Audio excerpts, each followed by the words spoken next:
Well, hello there. It's time for another Snoring Bulldog podcast with the bulldog who somehow does not snore, the good boy who is Charlie. A few days back, I was preparing for Charlie to go home to his mommy. It was the end of the fostering period and he was set to go home. And I had a wonderful conversation with his mommy, who is the sweetest gal ever. And I have to admit, I was getting awfully carried away with all of my plans for new adventures. I would start traveling. I would be footloose and fancy free. If my beloved Mr. Beebe wasn't here, then I may as well take advantage of the freedom and start going places and doing some things in other states, eventually other countries. Anyway, getting out of Dodge. By the end of my conversation with Charlie's mom, it turned out she was not in a position where she could take him back or that he would receive any sort of meaningful attention. So the bottom line is, I am now officially a stepmom.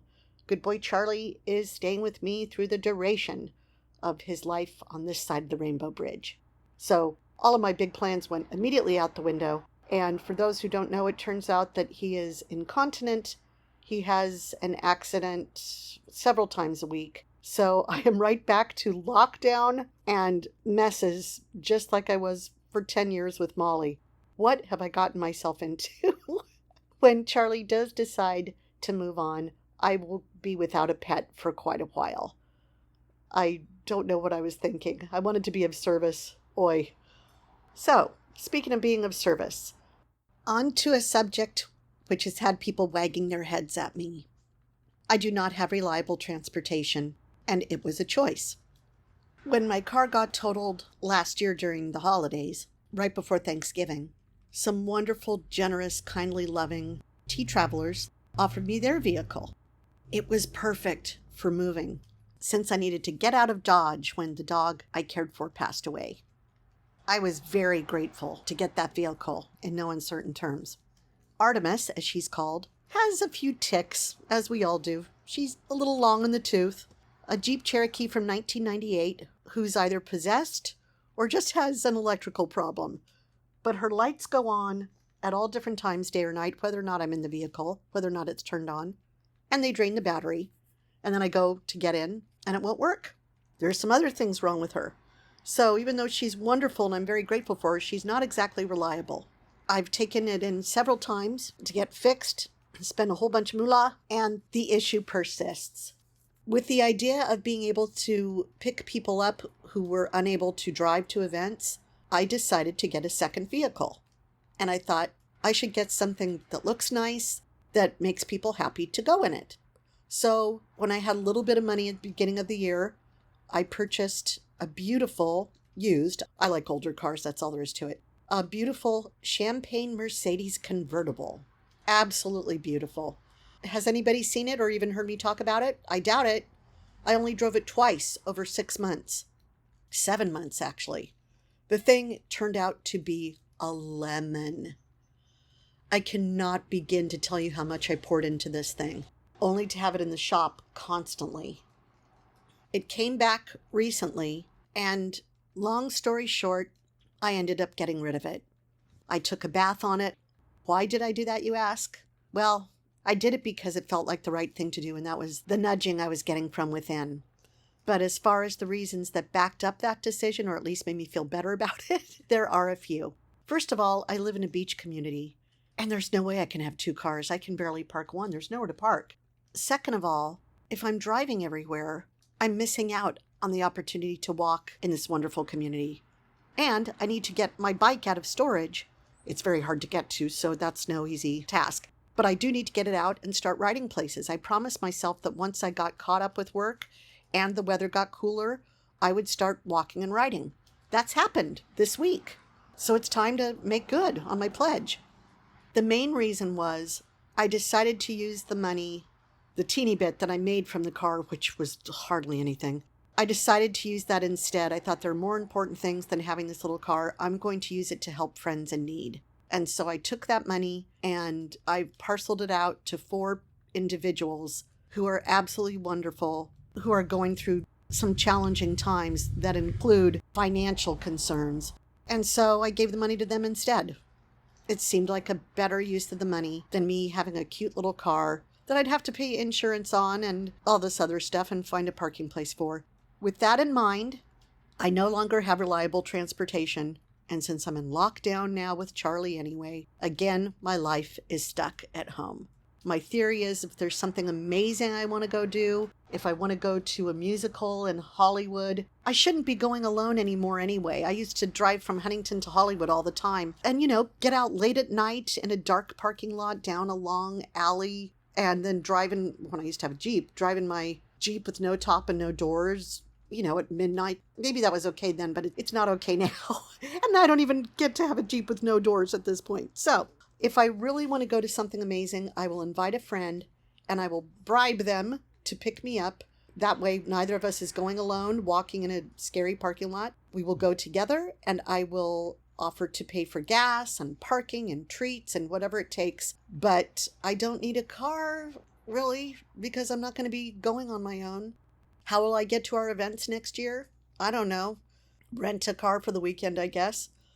All I know is I did what I felt was the right thing, and when you do what you feel is right, it works out, even if you can't see how it's going to at the time.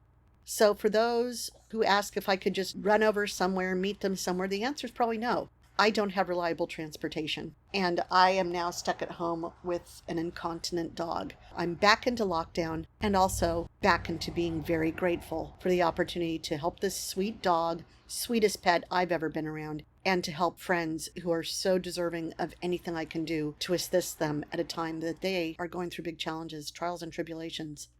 Go ahead and shake your head at me if you want. That's the way it is. I don't have family. I don't have people depending on me. So I take much bigger risks than I used to when I had people to take care of. I'm not going to put myself first because I know how rewarding being of service is. And I know how whenever I think of others before myself, I am blessed big time.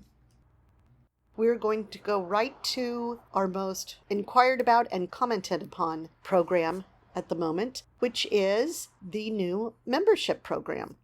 I've been noticing patterns as to the majority of people's use of our Macinus patron program. When I created the Macinus patron program a couple of years ago, it was when we were in the midst of lockdown with the pandemic, and people were asking for certain things, whether it would be access to books or early access to reservations to ensure they were able to get a spot at a time that event venues were having to limit the number of people they could have indoors. So we came up with the program.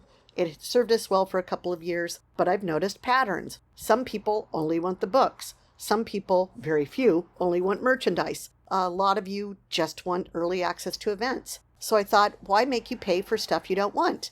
I will recreate the program. I will get rid of Macinus, and we will just have a regular membership program divided into different categories such as events. You'd be an eventurer, bibliothecaries, those who are interested in books, elementally gifted, those who want merchandise.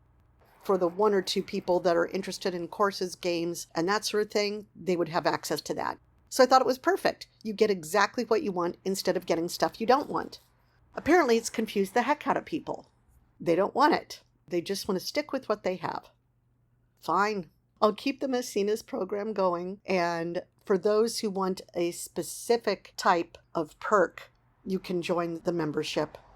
And you do get a little bit more stuff, more bang for your buck with that program because it's specific to your interests. I was also asked the other day what the funds go toward. If you have been a Macinus patron, I support, at last count, 53 artists, musicians, creatives. And so all of the money I get from the Macinus patron program goes toward that. It doesn't cover it, but it probably covers about 3/5 of it. So your funds are going towards supporting artists by supporting me through the patron program. The other question I got is, why did I only make monthly opportunities available with the new membership program? That answer is simple. I can't tell you how many times someone has decided they needed to cancel their patronage, their annual patronage, for whatever reason. They were moving away, they're no longer going out, they're now taking care of a family member, they've moved out of the area, whatever it is, and then they've asked for their money back for the unused portion of the year. Well, it doesn't work that way. So we're going with a monthly patron program. To put the nail in the coffin of this conversation again, I will keep Macinus going until further notice. But if you want a more curated experience, then join our new Omni memberships designed to better meet the needs of our growing community. Okay, that's that. Now let's move on to what's going on.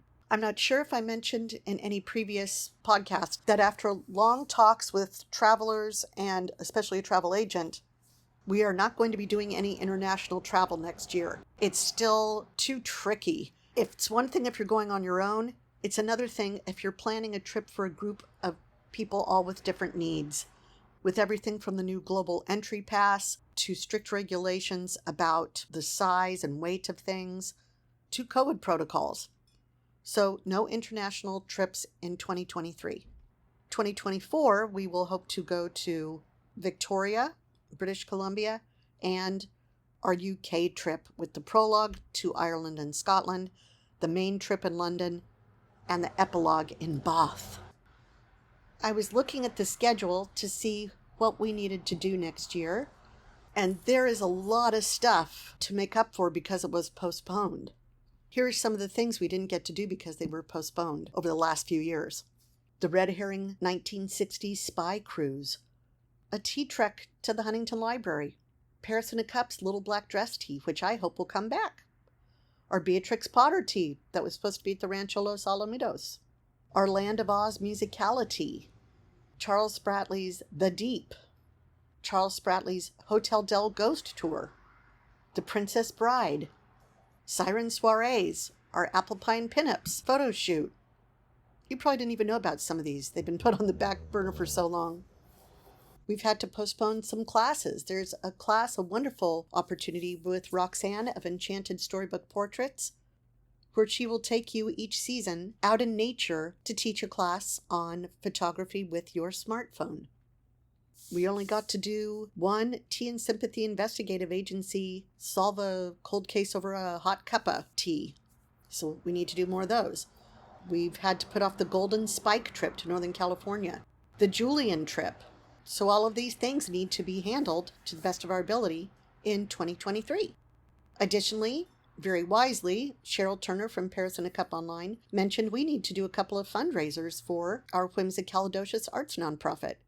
So we're looking at a couple things for that. Interactive mysteries. There'll probably be potlucks, but if you don't want to make food, that's fine too. But the idea will be that all of the proceeds go toward the nonprofit. Next year we'll have the King's Coronation. Oh, I even put off a book launch. I've got the book, but the whole campaign and launch party fell by the wayside, so those need to be revisited. And of course, there are all of the great things that already occur on a regular basis between the Victorian Tea Societies, 2 teas per year, the Heritage House in Riverside having 2 teas per year, the How Waffle House having 2 events per year. So there's a lot. The new themes for next year, I would love to revisit our Noose Knocker, Nutcracker event that I did. Wow, it's got to be maybe 16 years ago at this point, 15 years ago. And next year I would love to do during the holidays a Love Actually event. Other than that, it's just going to be catching up on everything we either wanted to do or didn't get to do or meant to do. And the schedule's already jam-packed. I will start posting it soon, but as dates aren't locked in, I'll probably list it by category so you guys can see what sort of stuff, whether it be trips, surprise excursions, you name it. And I have to say thank you again to the people who came to this final surprise excursion of the year. It was my favorite event all year. So thank you to all who participated and all who participate in the surprise excursions period. You guys are so brave. You have no idea where you're going or what you're going to do, and you plunk down all this money, taking a chance, and I just think that's really neat, and I'm very grateful. We will be looking for people to be part of our Bibliothecaries program next year. That's one of the memberships you can have. That will involve helping us with getting books to children and getting them involved in reading and writing. And I love what Heather from our nonprofit says about how we will be reaching out to the reluctant readers out there. I love that. Oh, speaking of such things, for those who don't know, I think I emailed everyone saying the Bobby's Bakery Order of Witches has a new book out for Halloween, A Broom with a View. Let's see if there's anything else you need to know. Oh, the biggest thing is please spread the word about OmniFet, our November 13th mini arts fair We've got about 18 artists and artisans showcased. At least a baker's dozen of them will be there in person, with everything from baked goods to Paris and a Cup Online doing a pop-up, to authors, to sun catchers, to jewelry. We'll even have Yvette, the masseuse, there offering chair massages. Grasslands, the bluegrass band, will be there jamming the whole time. The fairy tale anthology tea immediately preceding is sold out, but we've just had a few spots open up for what was sold out, which is our annual Agatha Christie Whodunit at Pamela's. That is on Saturday, December 10th. Yep, we've got 4 spots open now, whereas it was sold out.